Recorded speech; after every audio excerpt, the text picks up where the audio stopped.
Hey man, where you at? Dude, like we've got to finish this video. We haven't uploaded like in a month. You're in the studio? What? What the? Ah! Ah!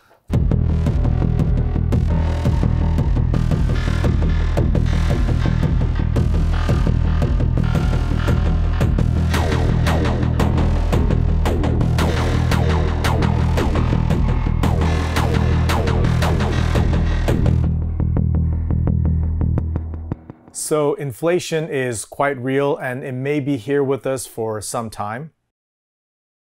No, this is not a finance channel, but there's no denying that with gas and food prices skyrocketing, it's harder to justify purchasing gear. So here are a few tips and tricks that I'm learning to get the most out of the gear that I already own without buying anything. My plans to relocate the studio has been postponed, but I decided to take down the studio anyway. And this experience has definitely gained me some fantastic insights all around, especially if you're feeling a little uninspired or stuck in a creative rut, and especially if you don't have any money to spend. Now, the thought of breaking down your studio rightfully should be scary, perhaps impossible even, especially if you own a lot of gear or if you have projects ongoing. But this experience has really got me to think that I actually should be doing more of this more often.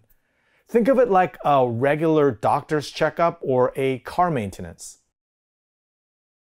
Whether your studio is big or small, whether you have a lot of gear or just starting out, resetting your workspace or rearranging your furniture, even recabling, could have tremendous benefits. As painful as it is, I'm certainly benefiting from it. Even just a few years ago, I didn't really own any pieces of hardware synth. I had purged them years ago, including selling off my beloved Juno 106.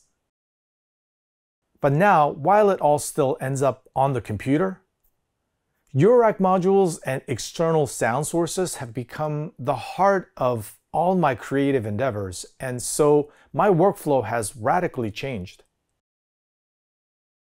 Unfortunately, my home studio never took hardware synths into account. So for the longest time, modules were not easily accessible, let alone anywhere near ergonomic. I tried to be mindful, but the workflow just became increasingly awkward and frustrating. I ran cables and direct boxes, but this only added to the nightmarish set of more cable entanglement.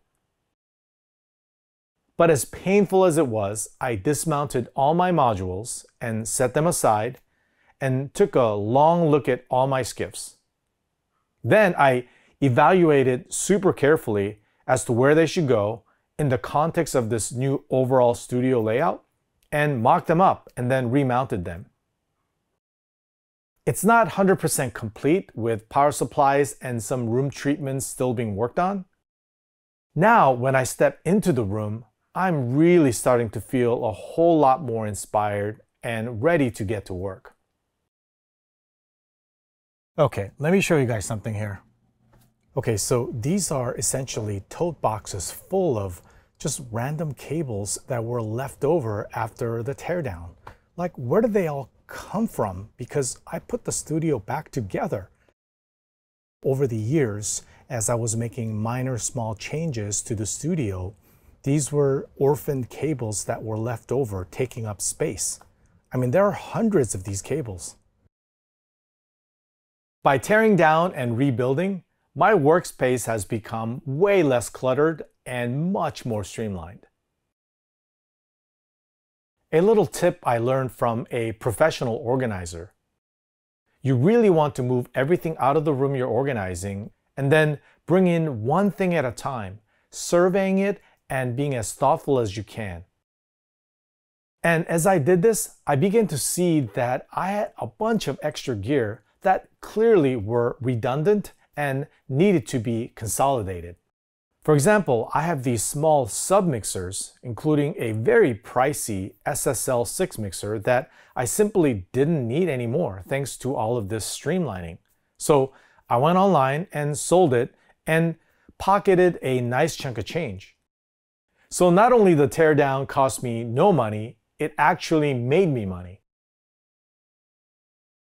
Over the years, as my work changed from audio production to more video, from in the box to external gear, the studio became less and less ergonomic and more frustrating, with a lot of wasted time in between. My guitar pedals, for example, are much closer to my modules because I use them hand in hand. Before, it was on the floor way on the other side. Even my UAD interfaces and some of my outboard gear are much closer to my chair and better reachable. I even took the time to mount these power strips on the wall instead of it just sitting on top of the desk. Like anything, every home studio is a work in progress. It won't be perfect. And if you think it is, a few months down from now, you may have to reconfigure to meet another need. So the lesson learned here is not to get too obsessive about being perfect, but also remind myself to be content. At the end of the day, this exercise was not to lament about what I don't have or can't have, but instead is simply about just getting the most out of what you already have. So with that, I would love to know from you guys if you've done something similar or if you feel inspired to do the same. I would love to know. Let's discuss in the comments below. I will see you sooner than later.